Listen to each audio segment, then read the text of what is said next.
চন্দ্রগ্রহণ কবে পড়েছে? বাংলাদেশ ও ভারতে কি দৃশ্য এই চন্দ্রগ্রহণ? গ্রহণ কখন শুরু হবে ও কখন ছেড়ে যাবে? এবং গর্ভবতী মায়েদের করণীয় কি? এছাড়াও গ্রহণের সময় কি করবেন ও কি করবেন না, চলুন জেনে নেই।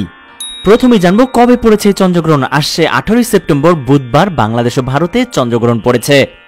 গ্রহণের গ্রাসমান 0.09, গ্রহণের স্থিতিকাল 1 ঘন্টা 5 মিনিট, উপচ্ছায়া স্থিতিকাল 4 ঘন্টা 10 মিনিট, উপচ্ছায়া গ্রাসমান 1.03।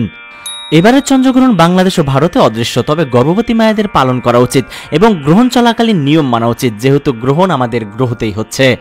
বাংলাদেশে গ্রহণের সময় গ্রহণ শুরু 8:12 AM, গ্রহণ শেষ 9:17 AM, উপচ্ছায়া স্পর্শ 6:39 AM, উপচ্ছায়া মুখ্য 10:49 AM। ভারতের সময় গ্রহণ শুরু 7:42 AM, গ্রহণ শেষ 8:47 AM, উপচ্ছায়া স্পর্শ 6:09 AM, উপচ্ছায়া মুখ্য 10:19 AM। গর্ভবতী মায়েরা গ্রহণের সময় ঘরে থাকবেন, কিছুই খাবেন না, চাঁদ সূর্যের দিকে তাকাবেন না, সেলাই করবেন না, ঘুমোবেন না, নখ কাটবেন না, চুল কাটবেন না, হাত পায়ের আঙুল সোজা রাখবেন, অধিক কৃষ্ণ নাম শুনবেন। গ্রহণ শেষে সবাই স্নান করে শুদ্ধ বস্ত্র পরে পুরনো খাবার ফেলে দিয়ে চুলা ধুয়ে নতুন রান্না করা খাবার খাবেন।